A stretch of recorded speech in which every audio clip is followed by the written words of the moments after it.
ఒక మహిళ అయ్యుండి మీ కాళ్ళ మీద మీరు నిలబడేలాగా ఏదో ఒకటి ఒక చిన్న వ్యాపారం చేసుకుంటాం అంటే మీ ఎమ్మెల్యే గారు వెంటనే ఆయన రియాక్ట్ అయిన తీరు కానీ మీకు ఈ వెసులుబాటు కల్పించడం కానీ ఎలా చూస్తారు? మేము 10 సంవత్సరాల నుంచి మేము బాధపడుతున్నామండి బండి లేక. కానీ ఏంటంటే ఈ వచ్చిన తర్వాత చంద్రబాబు గారు వచ్చిన తర్వాత రమేష్ గారు పాపం పట్టుబట్టి మాకు బండి ఇప్పించినందుకు చాలా సంతోషంగా ఉంది. ఎందుకంటే ఇండ్ల ముందు పెట్టుకున్నా కూడా ఇంట్లో పెట్టుకున్నా కూడా అద్దుకున్న వాళ్ళు ఇక్కడ తీసే అక్కడ తీసే అని చెప్పని మాకు ఖాళీ చేసామని చెప్పన్న బాధల్లో మాకు ఇది ఇచ్చినందుకు చాలా సంతోషం కదండి. మరి ఆయన వచ్చినందుకు మాకు ఇది ఇచ్చినందుకు మేము ఎంతో ఆనందపడుతున్నాం.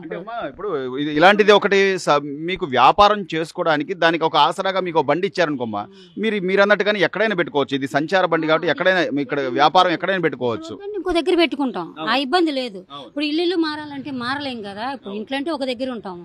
ఇప్పుడు ఇది అనుకోండి బండి ఇక్కడ పోతే ఇక్కడ కొద్ది పక్క పెట్టుకోమంటే పక్క పెట్టుకోగలుగుతాం, అంతేనే కానీ ఇల్లు తీసుకెళ్ళి పెట్టుకోలేం కదా. అది దానివల్ల మేము చాలా ఇదిగా 10,000 ఇస్తాను 5,000 ఇస్తానంటే అది ఎంత కాలం ఎన్ని రోజులు ఉంటాయండి? 3 రోజులు పెడితే ఖర్చు పెడితే అయ్యేపోతాయి. ఇంట్లోకి ఏదన్నా అంతే కదా. 4 రకాల సరుకులు తెచ్చుకున్నామంటే అయ్యేపోయాయి ఈ రోజులు. అది మరి ఇది రోజువారీ బతుకు తెరువు.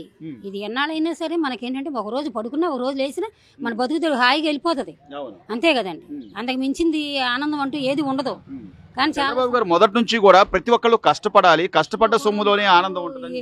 మాకు కూడా మహిళలకు కూడా ఏమండి మాకు పసుపు కుంకువాలని అయ్యని ఇయ్యని చాలా బాగా చూసారు. ఆయన చూడలేదని మేము అంటలేదు, బాగా చూసారు. లోనికి బాబాయ్ చనిపోయి ఉన్నాడు, చాలా అనుకూలాలు వచ్చినాయి. దానివల్ల చేసేసారు కాబట్టి ఆయన రాగలిగారు. ఎందుకంటే అంతకు ముందు గుర్తుంచుకోబట్టి ఇప్పుడు చేయగలిగారు, అంతే కదండి. లేకపోతే ఏమండి ఇప్పుడు తిన్నవాళ్ళు ఎవరో గబుక్కున అది చేసి నరకలేరు కదా. అది ఆలోచించుకోవాలి ముందు. ఏదైనా అన్నం పెట్టిన చేతిని ఎప్పుడు ఎవరు ఏం చేయలేం. అది గుర్తుంచుకుని కంపల్సరీగా ఆయన.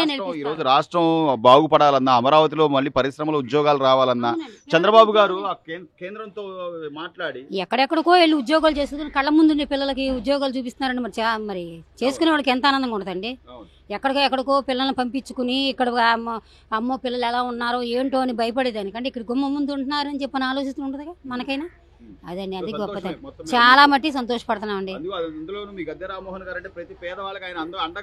ఉంటారండి, ముందు ఉంటారు ఆయన. అవును, కేకేస్తే గబుకుని ఉంటారు. గబుకుని అక్కడ ఆఫీస్ కాడికి వెళ్ళినా కూడా మర్యాదగా మాట్లాడతారు. ఆ గౌరవ మర్యాదల మట్టికి ఎప్పుడు. జగన్మోహన్ రెడ్డి గారు గెలిచినప్పుడు వాళ్ళ ఎమ్మెల్యేల దగ్గరికి కనీసం వెళ్ళగలిగామమ్మా? ఎక్కడికి వెళ్ళినా కూడా మాకు ఏ సమాధానాలు ఏమి ఇవ్వండి. లేదు కదా, మాకు తెలియదండి అసలు. మాకు తెలియదు, మాకు తెలియదు మాకు తెలియదండి.